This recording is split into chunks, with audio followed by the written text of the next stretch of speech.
बिस्मिल्लाहिर्रहमानिर्रहीम। अस्सलाम वालेकुम। कैसे मिजाज हैं आप लोगों के?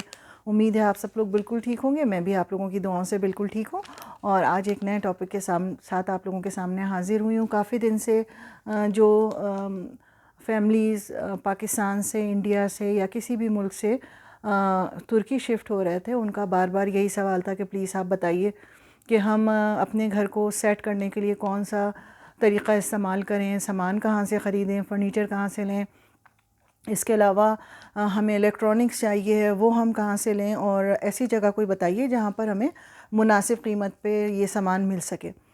तो इंडिविजुअली तो मैं गाइड कर रही थी, जो मेरी मालूमात थी, जिस इलाके में वो रह रहे थे उस इलाके के करीब तरीन जगहों पे जहाँ मैं ऑलरेडी विज़िट कर चुकी थी, वहाँ का मैं उनको बता रही थी। लेकिन मैंने कहा चलें ये सवाल बार बार पूछा जा रहा है तो बेहतर है कि ये मैं आप लोगों को भी इस चीज़ की डिटेल्स बता दूँ। हो सकता है कि ये वीडियो आप लोगों के लिए कारआमद साबित हो। और अगर आप समझते हैं कि इस वीडियो को देखने के बाद सबसे पहले तो अगर ये वीडियो आप लोग देखेंगे तो आप लोगों का बहुत बहुत शुक्रिया एडवांस में। और अगर आप समझते हैं कि ये वीडियो कारआमद है तो प्लीज़ इसको शेयर ज़रूर कीजिएगा, ठीक है। तो अब हम इस वीडियो के टॉपिक को शुरू करते हैं। तो शुरू करने से पहले सबसे पहले तो ये बात आप समझ लीजिए कि जब आप तुर्की में शिफ्ट करते हैं, मूव होते हैं और साल भर के लिए वहाँ रहना चाहते हैं या घर ख़रीदते हैं, आइदर वे, तो आपको सबसे पहला मसला जो है वो वहाँ का फ़र्नीचर ख़रीदना होता है। तो मेरे मशवरे के हिसाब से अगर आप फ़र्ज़ कीजिए आपका ये प्रोग्राम है कि आप 3-4 महीने 6 महीने वहाँ रहकर और हालात का जायज़ा लेना चाह रहे हैं और उसके बाद ये फ़ैसला करना चाह रहे हैं कि आया कि वहाँ पर आप मुस्तक़िल सुकूनत इख्तियार करेंगे, प्रॉपर्टी ख़रीदेंगे, या क्या आपका मुस्तक़बिल का प्लान है। तो उस दौरान बेहतर यही है कि आप किराए पे घर लें, और घर जो किराए पे लें वो घर आपका फ़र्निश्ड होना चाहिए। बेशक 500 से 600 700 आपको ज़्यादा देने पड़ेंगे उस घर के किराए के, लेकिन 3 महीने से लेकर 6 महीने के दौरान आपकी बचत किस तरह से होगी कि जब आप अपना घर ख़रीदते हैं या वहाँ से वापस आने का इरादा करते हैं तो उस सूरत में उस सामान को मूव करने का ख़र्चा आपके पास बच जाएगा। क्योंकि जितने का सामान होता है ना तुर्की में, एक जगह से दूसरी जगह जो सामान को आप ले जाते हैं, उसको वो उनके पास 2 या 3 आदमी होते हैं, और जो गाड़ी होती है वो हज़ारों में आपसे वो पैसे मांगते हैं। और डिपेंड करता है डिस्टेंस के हिसाब से। तो फ़र्ज़ कीजिए जब तक आप ये श्योर नहीं हैं कि आप कहाँ मूव कर रहे हैं, तो सबसे पहले तो फ़र्ज़ कीजिए आपने किराए पे घर लिया, आपने नया या पुराना फ़र्नीचर वहाँ पे डाला, हज़ारों रुपए इन्वेस्ट किए। अब आपने जब दूसरी जगह ख़रीदी, अपना घर ख़रीदा, तो उस वक्त क्या होगा, जब आप वो बेचने जाएंगे तो आधी से आधी कीमत पे वो आपसे लोग ख़रीदेंगे, क्योंकि वहाँ पर लोग पसंद नहीं करते ज़्यादातर पुराना फ़र्नीचर ख़रीदने के लिए। क्योंकि अगर आप फ़र्ज़ कीजिए सस्ता भी बेच रहे हैं, आधी कीमत का भी बेच रहे हैं, लेकिन वो जब किसी को हायर करेंगे उस सामान को उठवाने के लिए अपने घर तक, तो वो उनको सामान बहुत महंगा पड़ जाता है। दूसरी तरफ अगर वो किसी दुकान से यूज्ड फर्नीचर, पुराना सामान या फिर नया सामान ख़रीदते हैं तो उनकी डिलीवरी फ्री होती है, यानी वो आपके घर में फ्री पहुंचाते हैं सामान। उनके आदमी आते हैं, कितनी सीढ़ियाँ हों, कितने ही आड़ा टेढ़ा रास्ता हो, वो आपके कमरों में सामान रखेंगे। अगर पलंग ख़रीदे हैं उनको जोड़ना है, वो उनको जोड़ेंगे। अगर उस पुराने सामान में कोई ख़राबी है तो उसको वहीं के वहीं रिपेयर करेंगे और ठीक ठाक करके जाएंगे। तो कोशिश यही कीजिएगा कि पुराना फ़र्नीचर लोगों से जो ख़रीदते हैं, अक्सर मार्केट प्लेस पर और दूसरी जगहों पे लोग पुरानी अपना घर शिफ्ट कर रहे होते हैं तो बेचने के लिए लगाते हैं। तो अगर आपका घर बिल्कुल करीब है, जो सामान बेचने वाले हैं वो आपके घर से बिल्कुल करीब हैं, तब तो पॉसिबिलिटी है कि कुछ थोड़े कम 500 600 800 में कोई तैयार हो जाए। लेकिन अगर इससे ज़्यादा दूर है तो फिर होगा ये कि आप उससे ज़्यादा सामान दे देंगी उस सामान को अपने घर तक लाने के लिए। नंबर एक बात, ठीक है। अच्छा, दूसरी बात ये कि सामान जो है दो तरह का वहाँ पर आप ख़रीद सकते हैं, यानी एक नया सामान और एक यूज्ड इस्तेमाल शुदा सामान। अच्छा, अब उसमें भी दो तरह की किस्में हैं। वहाँ 2-3 बड़े बड़े बाज़ार हैं जो कि जहाँ पर आपको सिर्फ नया सामान मिलता है। बहुत खूबसूरत जो है वो स्टोर्स होते हैं, 5-6 मंजिला, और बेपनाह हर तरह का वहाँ फर्नीचर होता है, मॉडर्न और ट्रेडिशनल और जिस तरह का भी आप चाहें। लेकिन उनकी कीमतें बहुत ज़्यादा हैं। फ़र्ज़ कीजिए आप, मिसालन मैं आपको बता रही हूँ कि जैसे आप एक ड्राइंग रूम का सेट ख़रीदने जाते हैं, सोफ़ा सेट, तो वो आपको कम से कम मिनिमम भी जो स्टार्टिंग होगा वो 3,500 3,000 से लेकर और 10,000 11,000 जो है वो लीरा तक होगा। और उसमें भी उनके पास ज़्यादातर वहाँ पर जो कॉमन फैशन है घरों में सामान रखने का, क्योंकि अपार्टमेंट्स होते हैं, बहुत बड़ी बड़ी जगह नहीं होती, तो वो क्या करते हैं सेक्शनल लेते हैं, यानी एल शेप में सोफ़े होते हैं। और उन सोफ़ों में ज़्यादातर क्या होता है, या तो उनका जो पीछे टेक लगाने वाला हिस्सा होता है उसको वो पीछे धक्का दे देते हैं, तो यानी वो एक समझिए एक तरह का बिस्तर बन जाता है।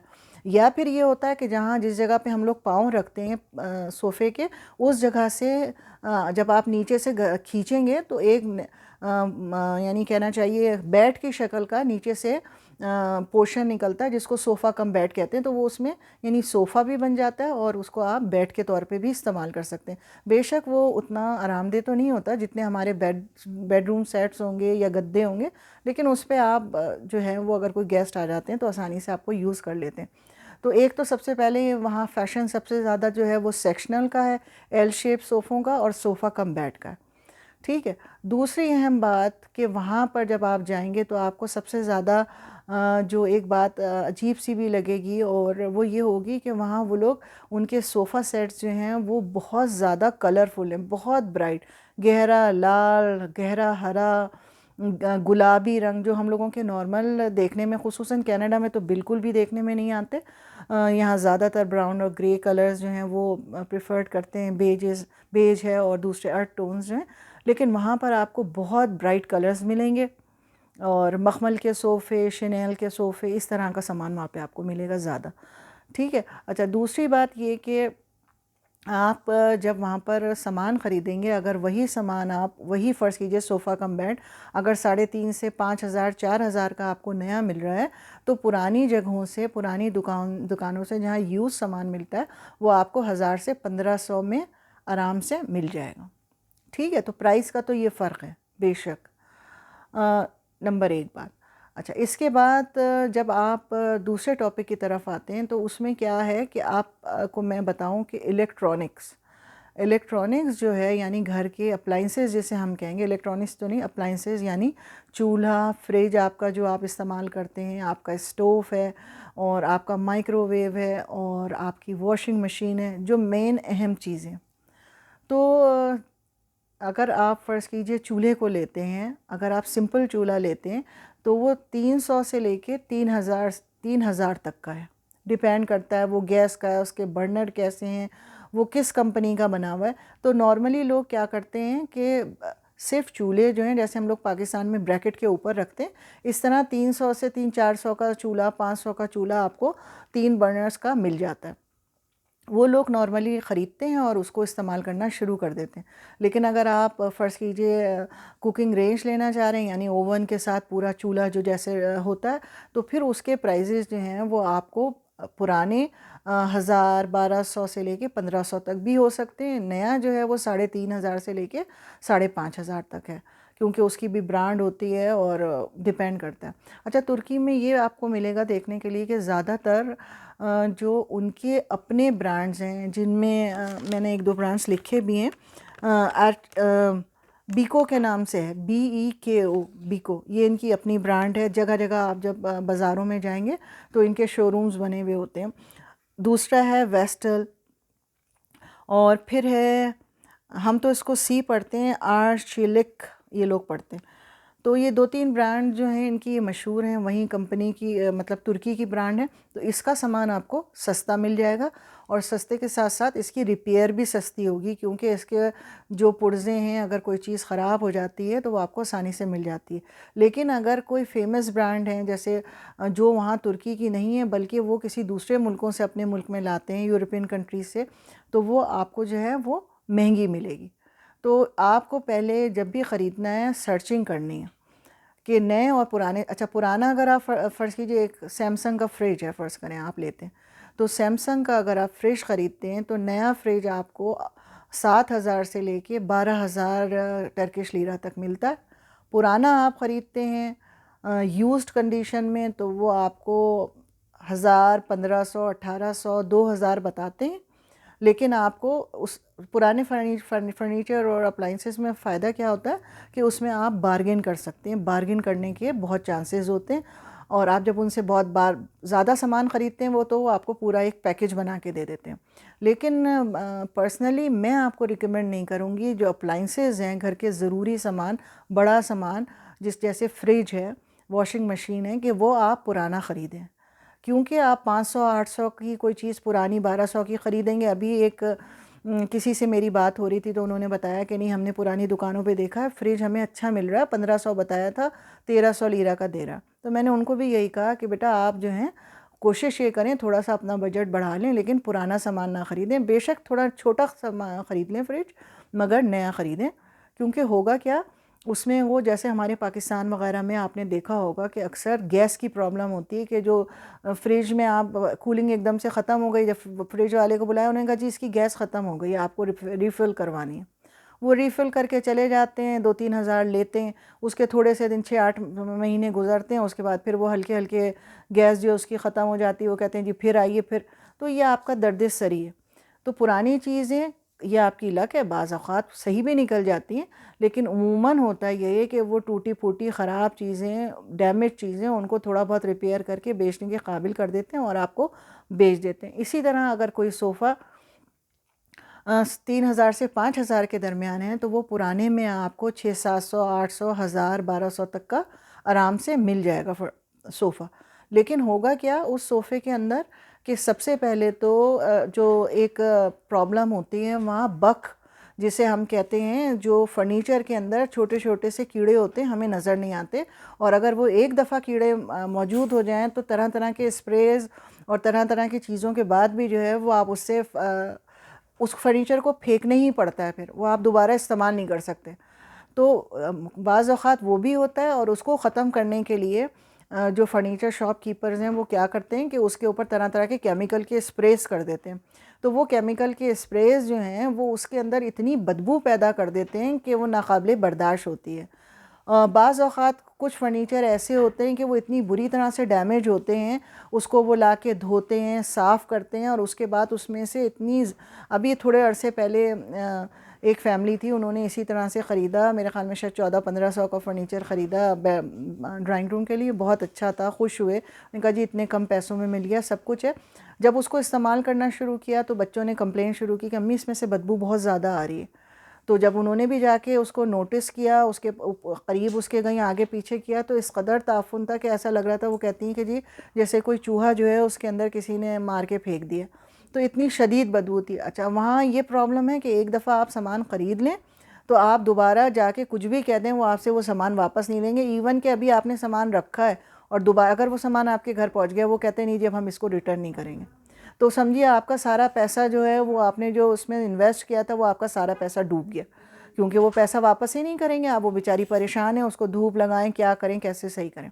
तो इस किस्म के छोटे छोटे मसाइल होते हैं। अच्छा, उसके अलावा पुराने भी फर्नीचर में ये है कि इसी तरह से लास्ट ईयर जब मैं वहाँ गई थी तो एक फैमिली थी, वो कह रहे हैं अब तक हमने, ये तीसरी वॉशिंग मशीन है जो हमने चेंज की है, थोड़े अरसे चलती है, ख़राब हो जाती है, और जबकि हम ख़रीदते हैं तो वो ये कहते हैं कि अगर ख़राब होगी तो हमारी ज़िम्मेदारी, हम फ्री रिपेयर करके देंगे। लेकिन जब आप दोबारा जाते हैं उनसे कि भाई अब रिपेयर कर दें आप, तो वो कहते हैं नहीं जी हम इसको दोबारा रिपेयर नहीं करेंगे। तो उन्होंने भी यही कहा कि हमारा जो एक्सपीरियंस, हमने पुराना सामान आके ख़रीदा था, 3,500-4 हज़ार का हमें मिल गया था 1.5-2 साल पहले, लेकिन वो हमारे लिए बहुत मसला पड़ गया, क्योंकि सब फेंकना पड़ा। तो फिर उन्होंने भी बाद में नया सामान ख़रीदा। तो इस तरह के छोटे छोटे मसाइल होते हैं। लेकिन बहरहाल आप लोगों की, इसीलिए मैं आप लोगों से ये कहती हूँ कि अगर आप लोग फ़िलहाल थोड़े अरसे के लिए, अभी जब तक आपने अपना सेटअप नहीं किया, कोशिश करें 2-3 महीने के लिए घर ऐसा लें जो फर्निश्ड हो, आपको इस हेडेक में पड़ना ही ना पड़े।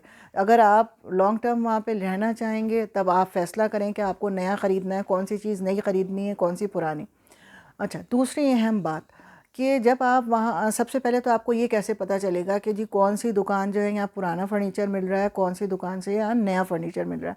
तो नया फर्नीचर जो है वो तो आपको, जब मॉल्स वगैरह में जाएंगे, बड़े बड़े शोरूम्स हैं कि जो कि जहाँ सिर्फ फर्नीचर ही मिलता है, तो वो आपको फ़ौरन अंदाज़ा हो जाएगा कि यहाँ ये नया सामान है। लेकिन अगर आपको पुराना सामान चाहिए तो वो आप कैसे ढूंढेंगे? तो वहाँ तरीक़ेकार ये है कि हर मोहल्ले में, कोने खुदरे की गलियों में, हर थोड़ी दूर बाद आपको 2-2, 3-3 दुकानें, 4 दुकानें पुराने फ़र्नीचर की मिलती हैं। बिल्कुल, क्योंकि उनको पता है नए लोग आ रहे हैं, मूव कर रहे हैं, लोगों को फ़र्नीचर चाहिए होता है। जो लोग जा रहे होते हैं वो अपना बेचते हैं सामान, जो आ रहे होते हैं वो ख़रीदते हैं, तो उनका कारोबार खूब चमकता है। फिर कुछ इलाके ऐसे हैं, कुछ गलियां ऐसी होती हैं कि 4-6 लोग जो दुकानें एक साथ फर्नीचर, पुराने फर्नीचर की, यूज़ फर्नीचर की बनी हुई हैं, और उसी के साथ छोटे छोटे उन्होंने बेसमेंट में कारखाने बना दिए हैं फर्नीचर के। तो पुराना फर्नीचर ख़रीदते हैं, वो कारखानों वालों को देते हैं, वही उसको ठीक ठाक करके, जो चीज़ टूटी है उसको रिपेयर करके और दोबारा बेचने के काबिल बना देते हैं। और बाज़ औक़ात वो उसको नया कह के आपको बेचते हैं, लेकिन वो नया नहीं होता, वो रिपेयर्ड होता है। ठीक है।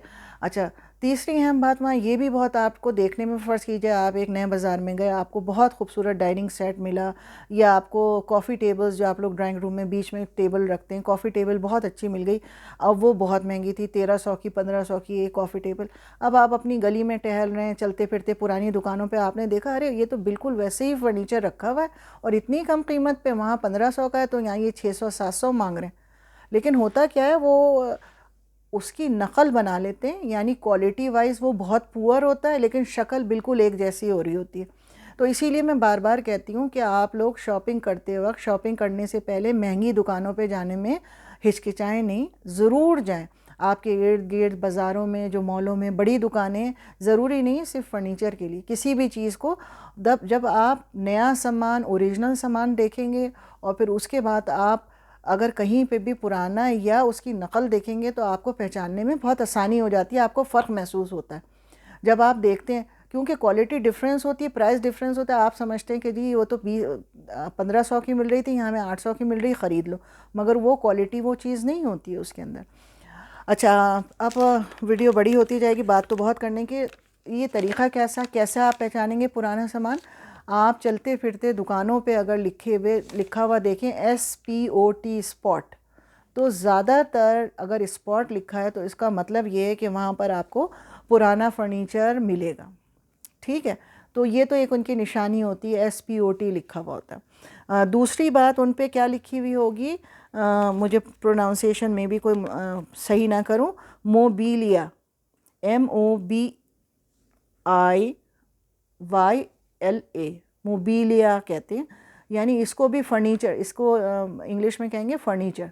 तो ये भी जगह जगह लिखा हुआ आपको मिलेगा, लेकिन अगर स्पॉट लिखा हुआ है तो इसका मतलब यही है कि वहाँ पर पुराना सामान आपको आसानी से मिल जाएगा। उसके अलावा एक लफ्ज़ लिखा हुआ होता है IKNCL, यानी यूज्ड फर्नीचर।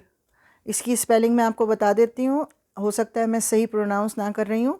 IKINCI, जैसा मैंने आपको पहले बताया, सी और इसके एक नीचे छोटी सी डंडी होती है, तो इसको चे की आवाज़ से पढ़ते हैं ये लोग। तो IKNCL, EL इस थोड़ा सा गैप के बाद इल कहते हैं। तो ये इसका मतलब है यूज्ड फर्नीचर। ठीक है, तो जब आप इस दुकान में दाखिल होंगे तो आपको कैसा सामान मिलेगा? कुछ सामान पुराना होगा, और ज़्यादातर अब पुराने दुकान वालों ने क्या फ़ैशन बना लिया है कि कुछ नकल किया हुआ, रिपेयर किया हुआ भी फर्नीचर वो वहाँ रख रहे होते हैं। थोड़ा सा कपड़ा बदल दिया, थोड़े से सस्ते मटेरियल की, बहुत आला क्वालिटी की लकड़ी नहीं ली, मिलता जुलता फर्नीचर सस्ता बनाकर और रिपेयर करके उसको बेचते हैं, और उसको कहते हैं जी ये सिफ़र। मैंने पहले भी किसी वीडियो में आप लोगों को बताया कि अगर कोई दुकानदार आपसे कहे कि ये सिफ़र है तो मतलब है ये न्यू है। सिफ़र को वो कहते हैं न्यू, यानी किसी ने इसको इस्तेमाल नहीं किया हुआ। तो अगर फ़र्ज़ करें आप किसी इलाके में जाते हैं, बहुत आसान है, आप सिर्फ गूगल पे लिख दीजिए कि use furniture near to my place, तो वो ऑटोमेटिक सारे खुल जाएंगे नक्शे के साथ। ये करीब तरीन आपके कौन से स्पॉट की दुकान है, कौन सी ऐसी दुकान है जहाँ से आप ये जाके फ़र्नीचर ख़रीद सकते हैं। अच्छा, दूसरी बात ये कि वहाँ पर बहुत ज़्यादा जो है वो बार्गेन आप कर सकते हैं। जब भी आप वहाँ जाएं ख़रीदें तो आप बहुत ज़्यादा बार्गेन करें। बिल्कुल, अगर वो आपको 1000 का बताते हैं तो आप 300-400 से शुरू करें उनसे, और कोशिश ये करें कि एक एक चीज़ का ना पूछें साथ के साथ, क्योंकि टेम्पर उन लोगों का बहुत लूज़ होता है, बहुत जल्दी गुस्से में आ जाते हैं, बौखला जाते हैं, इरिटेट हो जाते हैं। तो आप बेहतर यही है कि पहले आप अच्छी तरह से देखें, जिस जगह आपको समझ में आता है 2-3 चीज़ें इकट्ठा उनसे पूछिए कि भाई मुझे ये भी चाहिए, ये भी चाहिए, बेस्ट प्राइस मुझे दो। तो वो आपको बहुत लंबा प्राइस, फ़र्ज़ कीजिए 5,000 7,000 बताएंगे, आप उनको कह लीजिए मुझे तो ये मैं 2,000 दूंगी आपको। तो फिर हल्के हल्के बार्गेन, आजकल सब कोई पाकिस्तानियों को तो खुसूसन बहुत अच्छी तरह बार्गेन करना आता है, तो आप उनसे बार्गेन कर सकती हैं। दूसरी अहम बात ये कि आपको ये भी ख्याल रखना है कि उनकी इंग्लिश क्योंकि उन लोगों को इतनी समझ में नहीं आती है, तो जो हिंसे वो आपको बताएंगे अक्सर वो 1000, 1000 और 100 का फ़र्क नहीं बताते। वो आपसे कहेंगे 100, 100, तो अगर वो कहना चाह रहे होंगे 1000 लेकिन वो 100 कहेंगे। या कोई चीज़ फ़र्ज़ कीजिए 100 लीरा की है तो वो कहेंगे 1000। तो बाज़ दफ़ा वो समझ नहीं पाते, तो उनके पास कैलकुलेटर्स होते हैं। या अगर आपके पास कोई डायरी है तो आप उनसे कहें हमें लिख के बताएं कि जो आप हिंसा बता रहे हैं वो क्या बता रहे हैं, उनकी ज़बान पे यकीन मत कीजिएगा, ठीक है। और इसके अलावा जो है वो आपको मैंने पहले ही बता दिया कि जो ट्रांसपोर्टेशन की है वो उनकी फ़्री होती है, आपके घर वो फ्री पहुंचाते हैं, आपसे पैसे नहीं लेते हैं। और इसके अलावा मेरे ख़्याल में कोई इतनी ख़ास बातें नहीं है। लेकिन अच्छा, एक अहम बात और कि अगर फ़र्ज़ कीजिए आप नया फ़र्नीचर ख़रीदना चाहते हैं तो आपके पास एक ऑप्शन ये भी होता है कि आप किसी दुकान पे गए। मैं बहुत ऐसी दुकानों की ज़िक्र नहीं आपसे कर रही हूँ कि जो पूरी फ़र्नीचर मार्केट है वहाँ का मुझे इतना नहीं पता है, क्योंकि वहाँ रोज़ाना चीज़ें बिकती हैं, रोज़ नई आती हैं, तो मे भी वो इस ऑफ़र को ना कबूल करें। लेकिन फ़र्ज़ कीजिए आप किसी मार्केट में गए, वहाँ छोटी छोटी दुकानें बनी हुई हैं नए फ़र्नीचर की, तो आप वहाँ जब जाते हैं तो वहाँ पर आपको फ़र्नीचर भी मिलता है, टीवी और आपके जो स्टोव्स हैं, वॉशिंग मशीन्स और घर के अप्लाइंसेस, ये सब चीज़ें आपको वहाँ मिलती हैं, इलेक्ट्रॉनिक्स। तो अगर आप उनको ये ऑप्शन दे सकते हैं कि अगर हम आपसे ये फ्लोर मॉडल ख़रीदते हैं तो आप हमें इसका क्या पैसे देंगे। फ़र्ज़ कीजिए वो आप एक सोफ़ा आपको पसंद आता है, वो कहते हैं जी ये 7000 का है सोफ़ा सेट, तो आप उनसे ये कह सकते हैं कि जी आप हमको तो नया फैक्ट्री से मंगवा के देंगे ना, हमें फैक्ट्री का नहीं चाहिए, ये जो आपने यहाँ शोरूम में अपने लगाया हुआ है सामान, हमें ये ख़रीदना है। तो क्योंकि वो ऑलरेडी लोग उस पर बैठ चुके होते हैं, उसको यूज़ कर चुके होते हैं, तो उसको फ्लोर मॉडल कहते हैं। और जब आप उनसे बार्गेन करते हैं तो वो आपको बहुत अच्छा पैकेज दे देते हैं। और यकीन मानिए बड़ी दुकानें, जो बड़ी बड़ी फ़र्नीचर मार्केट हैं, उनसे बेहतर है जो छोटी छोटी दुकानें महलों में, बाज़ारों में जो दुकानें हैं फ़र्नीचर की, जब वहाँ जाके आप चीज़ें पसंद करते हैं और उनको ऑफ़र देते हैं, तो अगर उन्होंने सारे पैकेज का 20,000 आपको बताया और आप 7,000 से शुरू करें, तो हो सकता है वो 8-9 हज़ार में आपको सारी चीज़ें दे दें। क्योंकि ये मेरा अपना पर्सनल एक्सपीरियंस है। मैंने तकरीबन 1 डेढ़ महीना जो है, मैं और मेरी बहन ने, हमने वो फ़र्नीचर की शॉपिंग के लिए घूमे हैं। बहुत कोई ऐसी जगह नहीं है इस्तांबुल में जो हमने छोड़ी हो देखने के लिए। और बाज़ औक़ात ये होता था कि पैसे बहुत ज़्यादा होते थे, बाज़ औक़ात ये होता था कि चीज़ ही समझ में नहीं आ रही होती थी कि किस तरह की। बाज़ औक़ात ये होता था कि वो हमारे घर के हिसाब से ठीक होगी कि नहीं। अच्छा, दूसरी एक अहम बात मैं शायद भूल ना जाऊँ, जब भी आप फ़र्नीचर ख़रीदने जाएं तो ये ज़रूर याद रखें कि आप अपने घर में आपके रूम का साइज़ क्या है। बाज़ औक़ात आप चीज़ें ख़रीद लेते हैं और वो आपके घर में फ़िट नहीं आ रही होती हैं। स्पेशली जो आपका सोफ़ा है, एल शेप का सोफ़ा, उसमें 2 कॉर्नर हैं, यानी फ़र्ज़ कीजिए एल शेप ऐसे बन के ऐसे आया हुआ है या इस तरह से बन के ऐसे आया हुआ है। यानी जो बैठने वाली चीज़ है जिस पे आप लेटते हैं, एल शेप जो है, वो लेफ़्ट पे है कि राइट पे है। बाज़ औक़ात ऐसा होता है आपने सोफ़ा ख़रीद लिया लेकिन वो जो उसका एल शेप का जो कॉर्नर है वो दरवाज़े के पास आ रहा है और आपका दरवाज़ा ब्लॉक हो रहा है और आपको समझ में नहीं आ रहा कि कैसे रखें।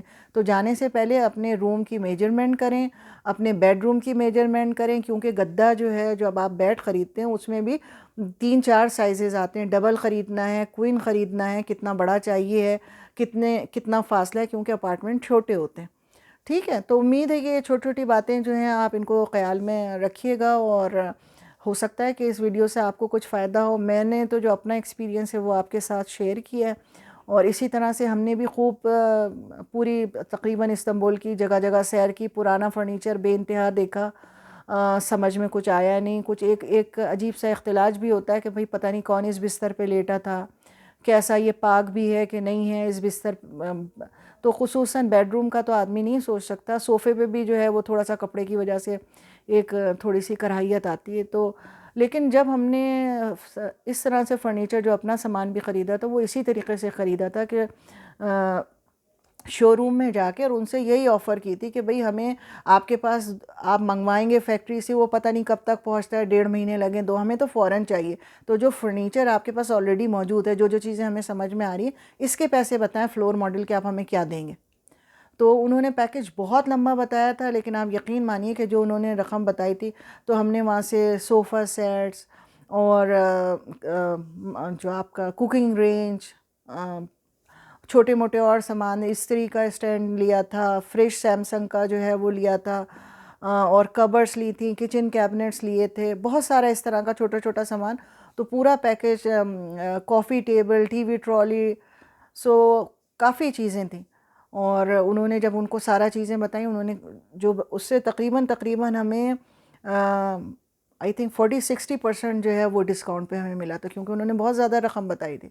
तो बार्गेन आप करते हैं तो आपको बाज़ दफ़ा अच्छी डील भी मिल जाती है, आपका दिल भी मुतमईन होता है कि भाई आपने सही सामान ख़रीदा। ठीक है, तो अपना बहुत बहुत ख्याल रखिएगा, और अगर किसी भी किस्म का कोई सवाल हो, मैं कुछ भूल गई हूँ, तो मुझे आप आगाह कीजिएगा। इंशाल्लाह मेरी कोशिश होगी कि मैं आपको रिप्लाई करूँ। ठीक है, दुआ में याद रखिएगा। अल्लाह हाफ़िज़।